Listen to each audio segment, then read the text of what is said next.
Graças a paz, irmãos. Boa tarde. Vamos começar agora mais uma parte do nosso dia. Agora o pessoal, a maioria está almoçando. Vou deixar esse vídeo salvo aqui. Relacionamento que o cristão deve ter com a bebida, cigarro, inclusive drogas, né? Ilícitas e drogas lícitas. A questão da bebida, geralmente, a bebida principalmente, é algo muito reprimido pelos cristãos brasileiros. Por vários motivos, vários argumentos, né? Argumentos culturais, etc. Eu vou fazer várias perguntas e vou responder várias delas. Porque são muitas objeções que se levantam, tanto contra a bebida quanto o fumo, né? Então, eu vou falando devagar. Primeiro, vamos lá. É pecado beber? Essa é a questão. A Escritura diz, afirma em algum lugar que é pecado beber? Não afirma. A Escritura diz para não se embriagar com vinho qual há dissolução, sendo que o foco desse texto de Paulo não é nem a questão da bebida em si, mas a dissolução, se você ler o contexto, as discussões, as brigas, né? Então tem gente que bebe e obviamente perde o controle, não tem domínio próprio. Então Paulo fala isso, não vos embriagueis, não fala nada sobre não beber. A Escritura não afirma e não proíbe o consumo de bebida alcoólica. Jesus foi chamado de beberrão e comilão, bebedor de vinho pelos fariseus, inclusive ele mesmo cita isso, né? Então, a ceia ela era feita com vinho mesmo. Não tem esse papo de suco de uva. Se você for no grego, é vinho. A ceia era feita com vinho. Então, não existe nenhuma proibição do consumo de bebida alcoólica. Não, mas é só o vinho. Não, qualquer bebida alcoólica, a cevada, etc. Não existe nenhuma proibição da Escritura. O que existe, na verdade, é uma recomendação, né, baseado no nosso domínio próprio, baseado na consciência nossa, né, que o Espírito Santo em nós, de não se embriagar, de não ultrapassar os limites. Ok.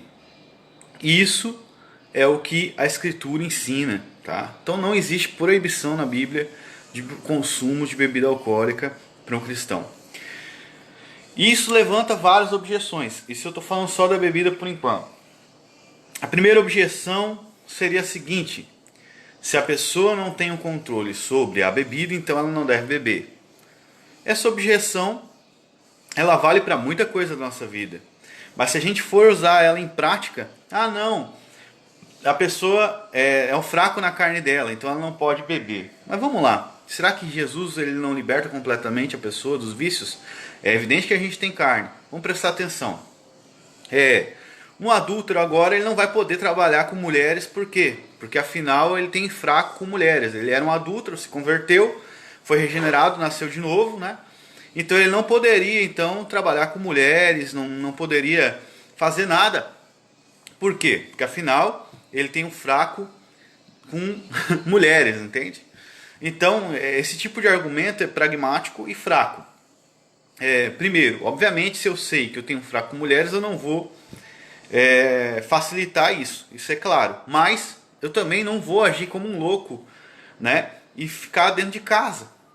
Se eu estou usando o exemplo do adultério. O domínio próprio ele funciona. O Espírito Santo produz o domínio próprio em nós e a liberdade para isso. Uma pessoa que foi liberta por Cristo do domínio do álcool, ela deve ter domínio próprio, inclusive para beber uma cerveja ou beber um vinho. Pelo menos é assim que nós vemos, né?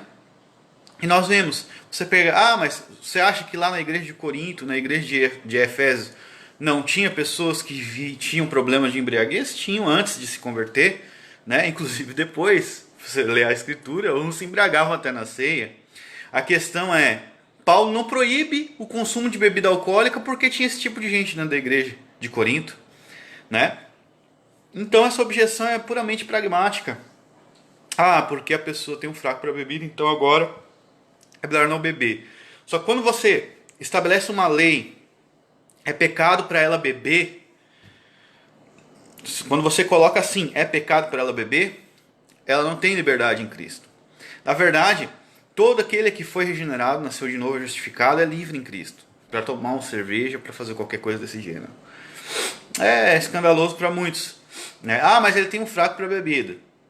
Se ele tem medo, não tem fé, não beba, porque a Bíblia fala que tudo que não provém de fé é pecado. Agora vamos para outro argumento. Não se pode beber na frente dos irmãos mais fracos. Eu estou usando a bebida como exemplo, depois eu vou falar sobre cigarro e depois sobre drogas ilícitas. Outro argumento é, não se deve beber na frente dos irmãos mais fracos porque vai escandalizar eles. Está lá em Romanos 14 e algumas pessoas usam esse texto para proibir então você consumir bebida, ou tirar foto com cerveja, ou tirar foto num churrasco com os amigos bebendo cerveja, porque isso vai escandalizar o irmão mais fraco na fé, que está começando agora, etc, blá blá blá. Esse tipo de coisa é totalmente cultural e não é uma exegese fiel daquele texto de Romanos 14. É totalmente fiel, entendeu?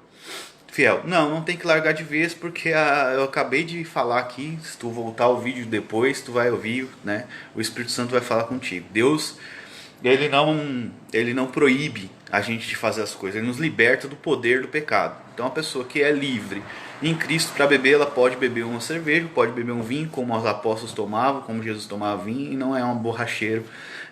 Pelo contrário, a pessoa que cria uma lei para si mesma para não beber, essa aí ainda é escravo do pecado, ainda tem medo de bebida. Mas enfim, vamos lá. Isso falando só da questão da bebida, né?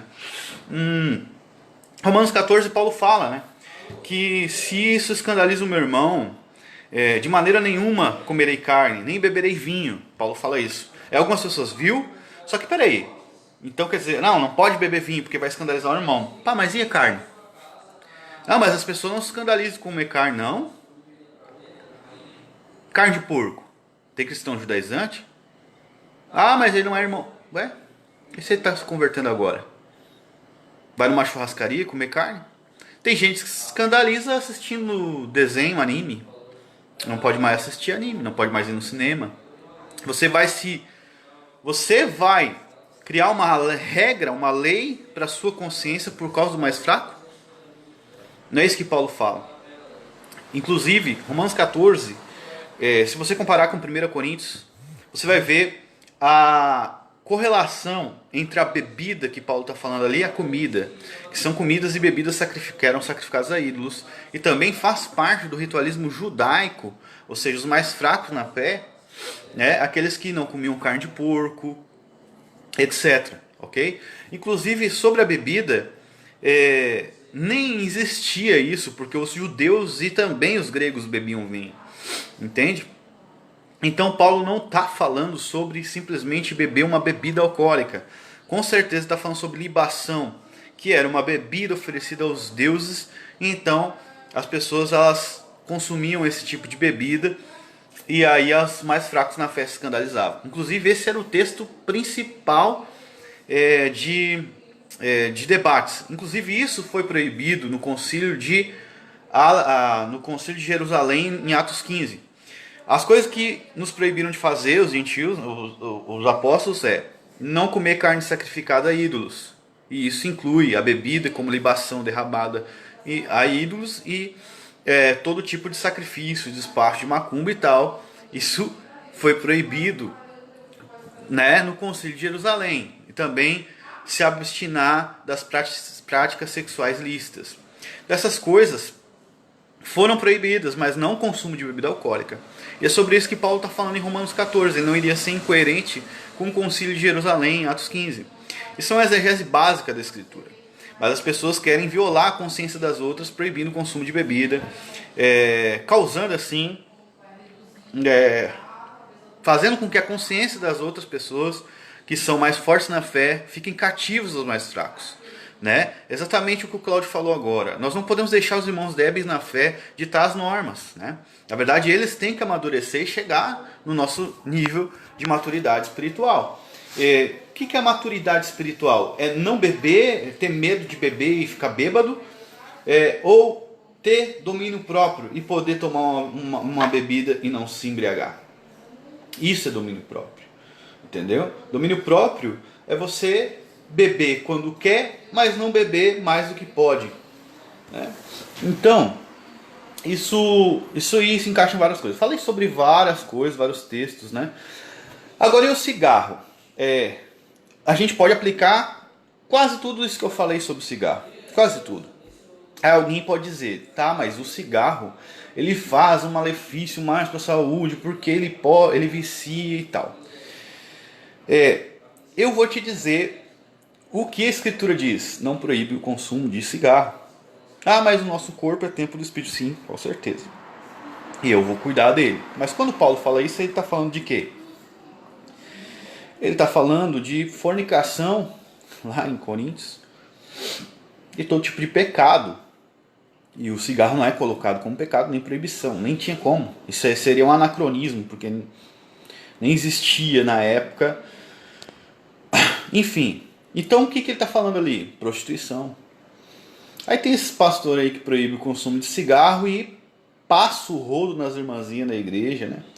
É sobre isso que ele está falando. O corpo deles é templo do Espírito Santo, né? Ao invés deles ficar cuidando da boca dos ossos de quem fuma, eles tinham que cuidar das calças deles, né? Para algo não sair dali das cuecas deles. Mas enfim, o cigarro, não existe nenhuma proibição. Meu corpo é templo do Espírito Santo. Tá, mas eu não posso destruir meu corpo, Yuri. E agora? O que eu vou fazer?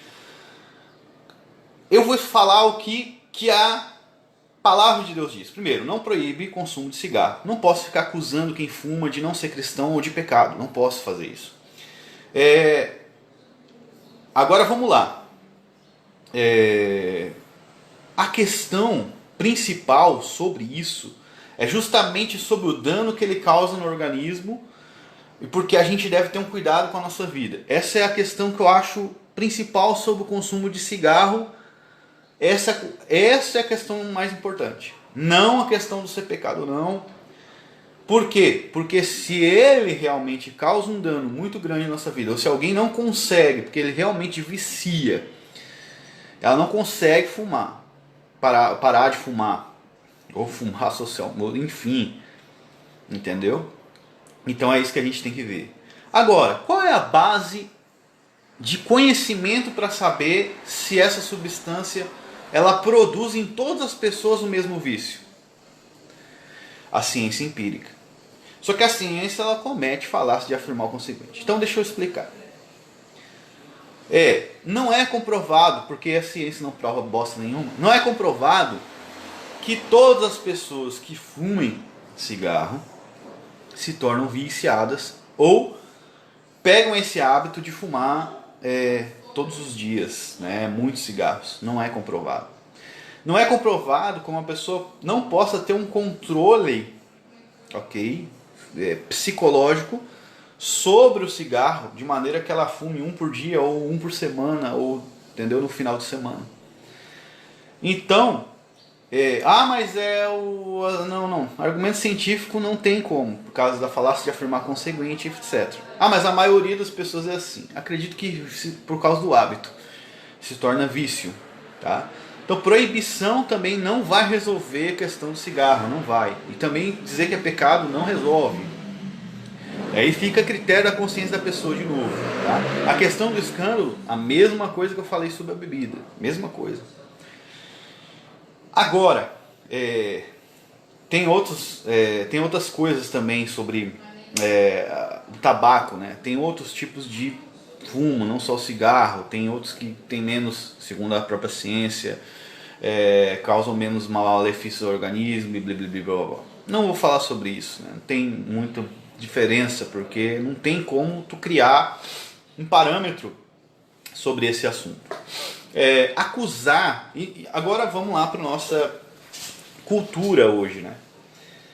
Por que mas na época de Spurgeon, porque Spurgeon fumava charuto, na época de Spurgeon, eles não tinham o conhecimento que hoje se tem, a ciência do malefício do cigarro e bibibi.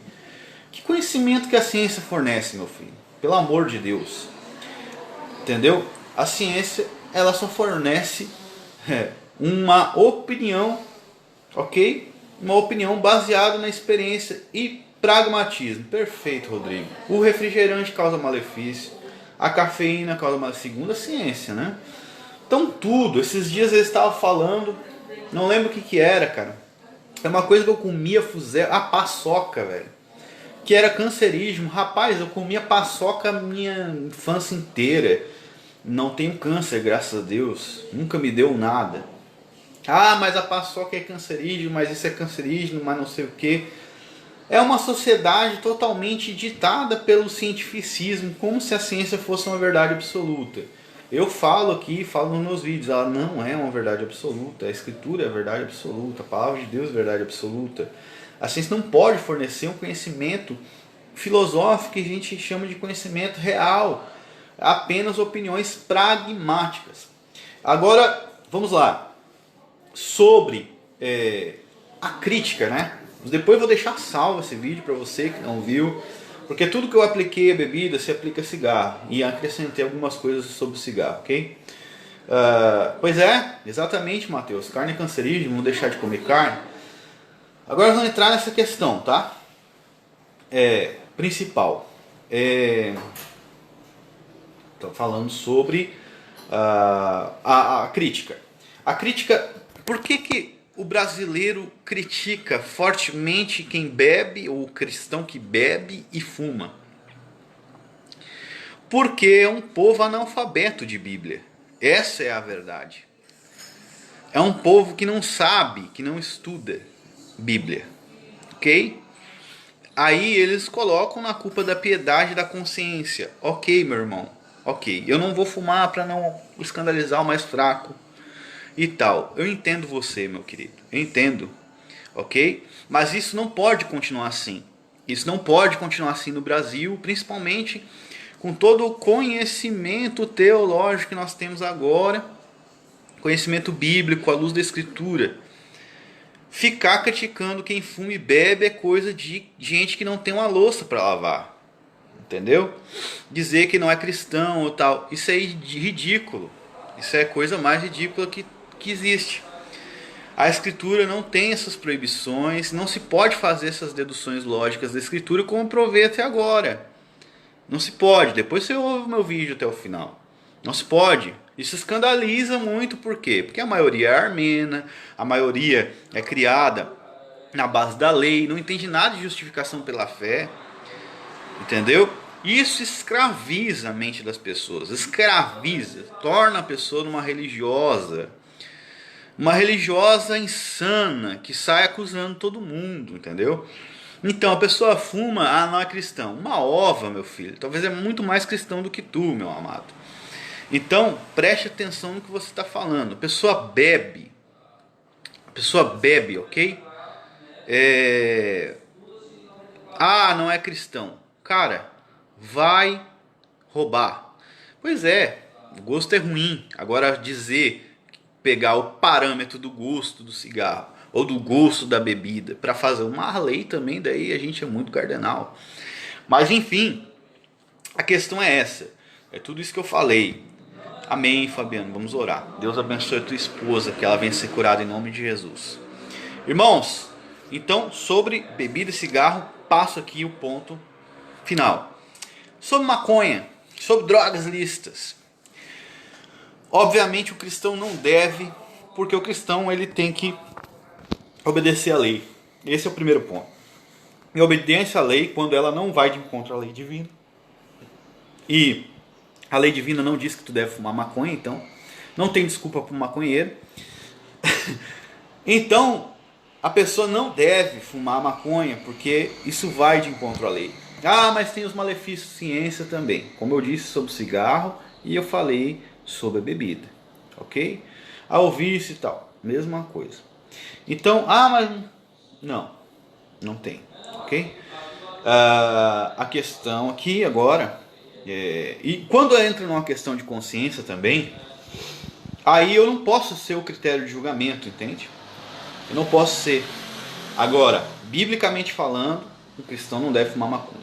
Por que contra a lei? Em primeiro lugar, isso aí já acaba com toda a discussão. Por que ele não pode fumar? Porque é contra a lei.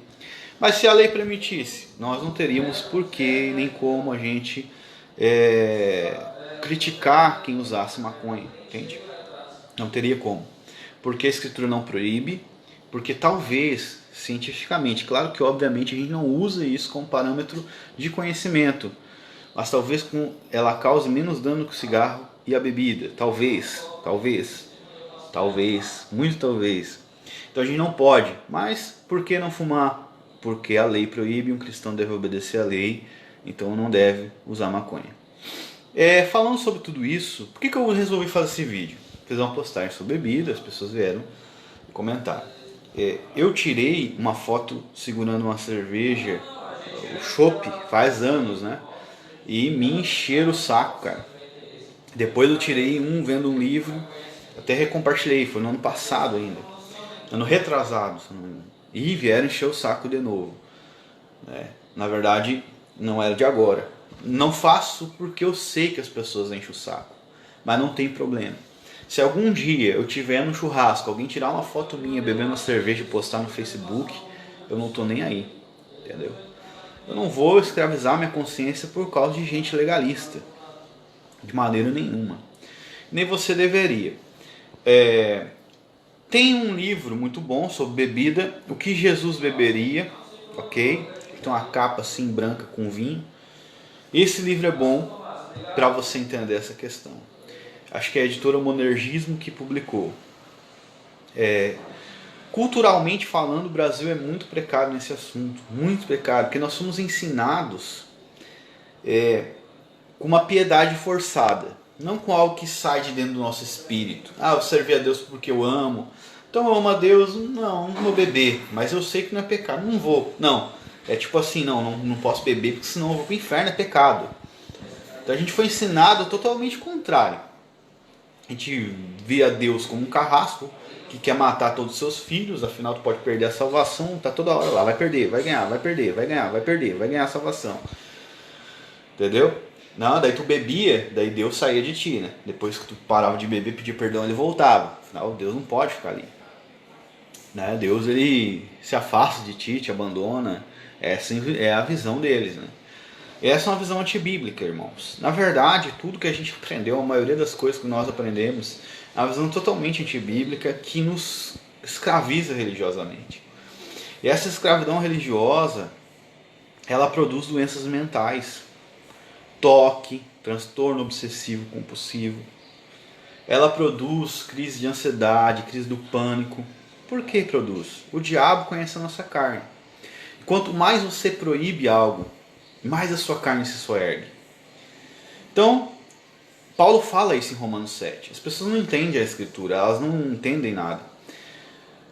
Porque elas não leem. Paulo fala em Romanos 7. O que ele diz? O que ele diz em Romanos 7? Que eu não conheceria pecado se a lei não dissesse. Mas o pecado tomando ocasião pelo mandamento, por uma coisa boa. Então, quanto você coloca lei e carne, peca. O Espírito Santo, ele imprime a lei de Deus em nossos corações, em nossa mente. Não é algo externo, é algo interno primeiro, entende? Como assim? Café faz mal à saúde. Eu sou o templo do Espírito Santo, isso é muito sério. Eu não vou beber mais. Mas não sei o que, não é diferente da bebida. Por quê? Olha o tamanho da minha caneca de café. Por quê? Então bebe menos. Então eu bebo menos cerveja também.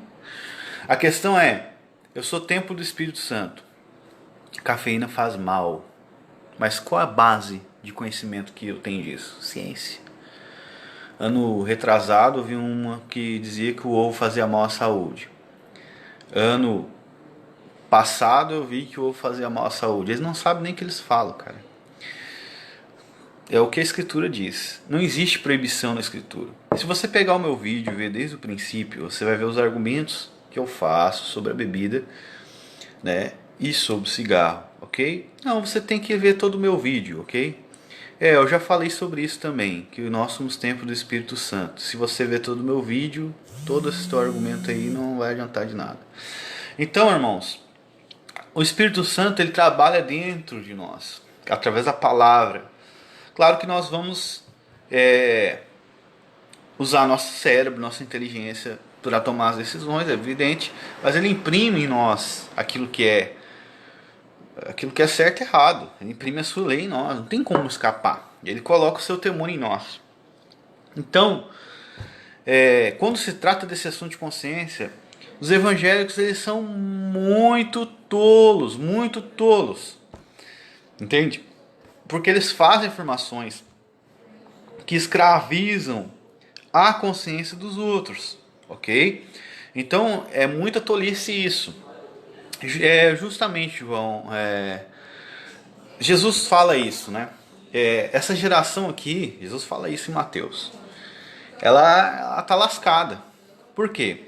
Eles são que nem aquelas cantigas daqueles meninos nas ruas que dizem: nós tocamos flauta e não cantar, não pranteastes, né? Não, tocamos flauta e não dançaste, entoamos lamentações e não pranteaste. O que Jesus queria dizer? Daí ele fala: veio João, que era aquele cara, parecia um pentecostal, não bebia, não fumava, vivia comendo gafanhoto e mel silvestre, com a capa do Agenor Duque de cinza. O Agenor Duque faz aquilo só por falsa piedade, mas ele era piedoso mesmo. Veio João com aquela piedade toda, e ele chamou vocês para arrependimento, e vocês não quiseram. Vocês não quiseram se arrepender. Com aquela piedade externa de João, que ele externalizava a piedade. Isso que Jesus está falando. E agora vem o Filho do Homem. Pegue e leia a sua Bíblia para você ver. Que come e bebe. Comendo e bebendo, vocês dizem, aí está um beberrão de vinho e glutão. Vocês chamaram João Batista de louco por ele ser estritamente rígido. E ele era, mas aquilo era o que ele era. Ele não era uma falsa piedade. Ele era assim. Ele não bebia. Ele não fazia porque ele era nazireu de Deus, separou para isso. Entende agora o meu ponto? Agora vocês vão entender o meu ponto. Mas ele chamou vocês para arrependimento, vocês não quiseram. Agora vem o Filho do Homem, na liberdade da graça, Jesus, tomando vinho, comendo e bebendo, falando com os pecadores, e bebendo a liberdade. E vocês chamam ele de beberrão e glutão. Quer saber? O problema não está em beber ou deixar de beber. O problema é vocês que não querem se arrepender do pecado. Ah, é aquele crente fuma e aquele não. Aquele que não fuma é mais piedoso. Mas e aí? Tu tá ouvindo ele? Tu vai se converter? Não? Então cala a boca. Tu vai se arrepender? Vai servir a Cristo? Vai ficar desse jeito? Então não beba, não fume. Vai lá, faça desse jeito, mas se converta. Tome vergonha na sua cara e se converta. Eu quero ser igual aquele João Batista lá. Vai lá e seja. Ah, é aquele que nem Jesus lá que bebe e fuma.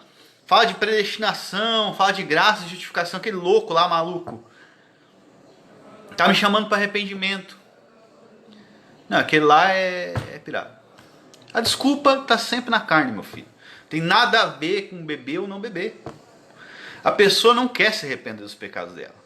Mesmo que Deus dê uma liberdade para ela beber ou fumar, ou, entendeu? Ela não quer se arrepender, porque o Deus dela não é que é o fumo, o Deus dela é ela mesma. O Deus dela é ela mesma. Porque se o Espírito Santo fala para mim, Yuri, nunca mais tu vai botar um cigarro ou uma bebida na boca. Uma bebida, nunca mais vou botar bebida, não bebo nem no final de semana. Por que eu vou beber? Eu tenho Cristo. E ele me disse, ele me falou no meu espírito, na minha consciência. Eu sei que não é errado, mas eu vou fazer isso para ele. Agora, se ele me der liberdade, eu vou viver essa liberdade que ele me deu. Entendeu? Porque eu não domino mais. Quem me domina é o espírito. Mas as pessoas elas querem de diversas maneiras criar leis e regras. Se você não ama Deus, não adianta eu te dar uma lista de regras para você obedecer. E se você ama Deus, você não precisa da lista. Se você não ama Deus, não adianta eu te dar uma lista de regras para você obedecer, ser igual João Batista. Porque João Batista fez aquilo porque amava a Deus. Não bebia, não fazia nada errado. Errado, digamos assim, pelo ponto de vista humano. E Jesus bebia, diferente de João Batista. E amava o Pai mais do que ele. Entendeu? Não adianta te dar uma lista de regras para ser igual a João Batista se tu não ama Deus. E se tu ama Deus, tu não precisa delas. Porque tu vai saber o que Deus quer de ti. Então os evangélicos eles se tornaram juízes da consciência alheia. E eles não têm noção do que eles falam. Então tudo para eles é pecado em primeiro lugar. Mas não perguntam para Deus, não tem intimidade com Deus para falar sobre isso. Entendeu? Então, irmãos, fiquem na paz do Senhor. Eu falei bastante aqui. Agora acho que esse final aqui acho que ficou bem claro. Minha posição. Tá? Fique com Deus. Deus abençoe vocês.